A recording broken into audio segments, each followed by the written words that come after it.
مساء الفل. ماتش صعب أوي النهارده.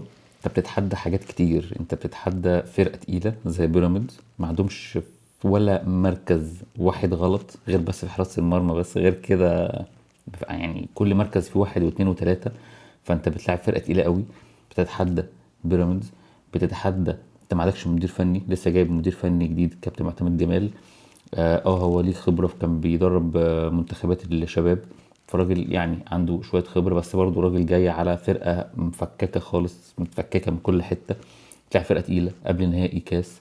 مش ماتش تعادل مثلا او تخسر فرق واحد يقول لك عوض الماتش الجاي، لا هو ماتش واحد بيوديك النهائي، تلعب على بطولة مع الاهلي. تتحدى لعيبتك ذات نفسها، اذا كان فتوح وصبحي والزناري. بتتحدى لعيبة كانت في التلاجة، هو مطلعها بيتحدى بيها، زي سامسون ولعيبة تانية موجودة بعيدة قوي قوي زي عبد الله جمعة. يعني لعيبة جاية من بعيد قوي كده، بينزلها يلعب بيها.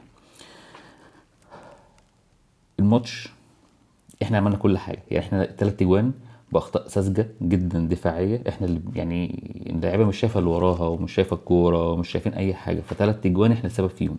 مفيش اي جمل مثلا جامده اتعملت من بيراميدز على الاجوان او اي حاجه، لا ده التلات اجوان احنا السبب فيهم.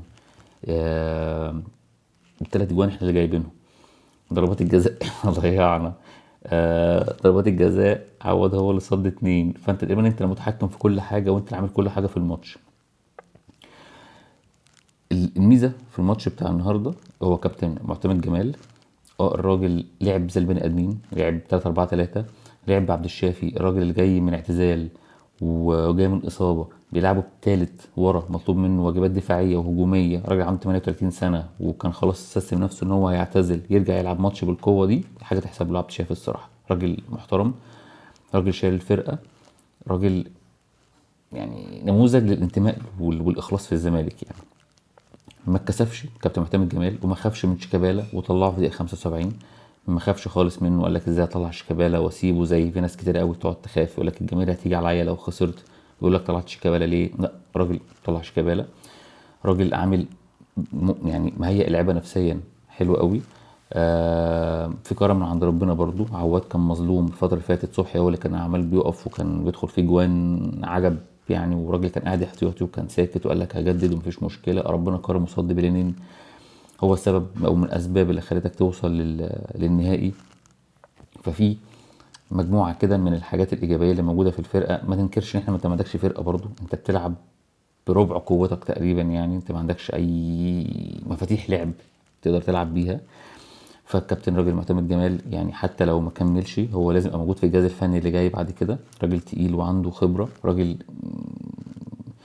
ما عملش مثلا ايه، مش اهوج مثلا في تغييراته او مضيع الفرقة او خايف مثلا، لا راجل ركز خالص كده ومركز وبيلعب بهدوء وبيفكر.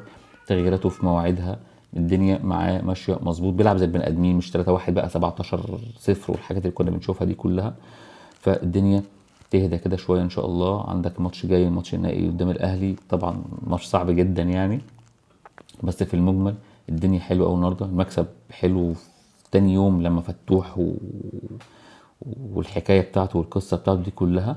فالدنيا ان شاء الله تهدى كده والماتش حلو واللعيبه عملوا اللي عليهم ان شاء الله النهارده وحلوين، ما عدا الدفاع خرا.